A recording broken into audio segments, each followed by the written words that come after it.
Hi friends, മുട്ടയും ഉരുളക്കിഴങ്ങും ഉപയോഗിച്ച് തയ്യാറാക്കുന്ന ഒരു സ്നാക്ക് റെസിപ്പിയുമായിട്ടാണ് ഞാൻ വന്നിട്ടുള്ളത്. അപ്പോൾ അത് തയ്യാറാക്കാൻ ഭയങ്കര ഈസിയാണ്, അതുപോലെ തന്നെ കഴിക്കാൻ നല്ല ടേസ്റ്റിയുമാണ്. അപ്പോൾ ഇത് എങ്ങനെ തയ്യാറാക്കും നമുക്ക് നോക്കാം.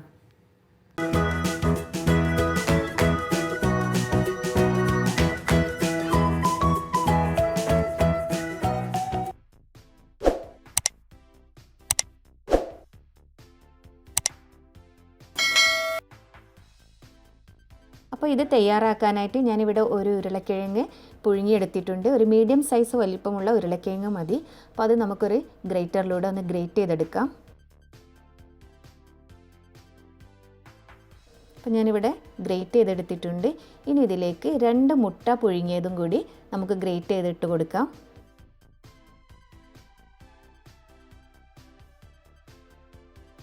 അപ്പോൾ മുട്ടയും ഞാനിവിടെ ഗ്രേറ്റ് ചെയ്തെടുത്തിട്ടുണ്ട്.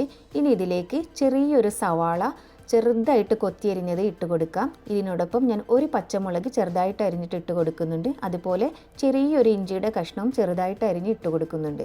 ഒരുപാട് ഇഞ്ചി ഇടേണ്ട, 1/2 ടീസ്പൂണിൻ്റെ അടുത്ത് ഇട്ട് കൊടുത്താൽ മതി. ഇനി ഇതിലേക്ക് 1/2 ടീസ്പൂൺ മല്ലിപ്പൊടി, 1/2 ടീസ്പൂൺ മുളക് പൊടി, 1/4 ടീസ്പൂൺ മഞ്ഞൾപ്പൊടി, 1/4 ടീസ്പൂണ് ഗരം മസാല, പിന്നെ കുറച്ച് മല്ലിയിലയും കൂടി ഇതിലേക്ക് ചേർത്ത് കൊടുക്കാം. ഇനി ഇതിലേക്ക് ഞാൻ 3 ടേബിൾ സ്പൂണ് ബ്രെഡ് ക്രംസ് ചേർത്ത് കൊടുക്കുന്നുണ്ട്. ഇനി ഇതിലേക്ക് നമുക്ക് പാകത്തിന് ഉപ്പും കൂടി ചേർത്ത് കൊടുക്കാം. ഇനി ഇതെല്ലാം കൂടി ഒന്ന് നമുക്ക് നന്നായിട്ടൊന്ന് മിക്സ് ചെയ്തെടുക്കാം.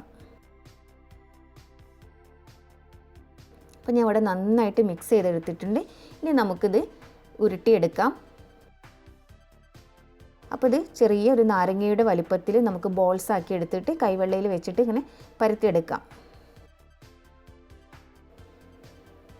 അപ്പോൾ ഞാനിവിടെ പരത്തിയെടുത്തിട്ടുണ്ട്. ഇതുപോലെ തന്നെ ബാക്കിയുള്ളതെല്ലാം നമുക്ക് ചെയ്തെടുക്കാം.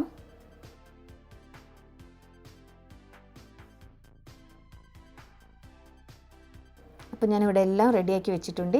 ഇനി നമുക്ക് ഇതൊന്ന് മുട്ടയിൽ മുക്കിയെടുക്കണം. അതിനായിട്ട് ഞാനൊരു മുട്ട ഇവിടെ ഒരു ഫോർക്ക് ഉപയോഗിച്ചിട്ടൊന്ന് ബീറ്റ് ചെയ്തെടുക്കുന്നുണ്ട്. അതുപോലെ ഞാൻ കുറച്ച് ബ്രെഡ് ക്രംസും എടുത്തിട്ടുണ്ട്. അപ്പം നമ്മൾ തയ്യാറാക്കിയ കട്ട്ലറ്റ് ഓരോന്നും മുട്ടയിൽ മുക്കിയിട്ട് നമുക്ക് ബ്രെഡ് ക്രംസിൽ കോട്ട് ചെയ്തെടുക്കാം.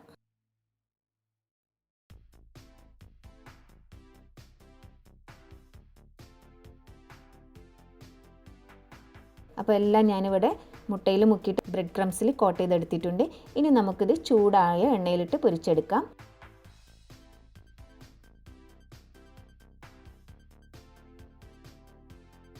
ഒരു സൈഡ് മുരിഞ്ഞു വന്നാൽ നമുക്കൊന്ന് മറിച്ചിട്ട് കൊടുക്കാം. അപ്പോൾ നമ്മുടെ മുട്ട വെച്ച് ചെയ്യുന്ന കട്ട്ലറ്റ് ഇവിടെ റെഡി ആയിട്ടുണ്ട്. നമുക്കിത് ചൂടോട് കൂടിയിട്ട് കെച്ചപ്പിൻ്റെ കൂടെ സെർവ് ചെയ്യാം. അപ്പോൾ നല്ല ടേസ്റ്റാണ് ഇത് കഴിക്കാനായിട്ട്. അപ്പോൾ എല്ലാവരും ഒന്ന് വീട്ടിൽ ട്രൈ ചെയ്ത് നോക്കൂ. ഇഷ്ടപ്പെട്ടാൽ ലൈക്ക് ചെയ്യാനും കമൻറ്റ് ചെയ്യാനൊന്നും മറന്നു പോകരുത്. അതുപോലെ തന്നെ ഫ്രണ്ട്സൊക്കെ ആയിട്ട് ഷെയർ ചെയ്യണം. പിന്നെ എൻ്റെ ചാനൽ നിങ്ങൾ ആദ്യമായിട്ടാണ് കാണുന്നതെങ്കിൽ സബ്സ്ക്രൈബ് ചെയ്യാനും മറക്കരുത്.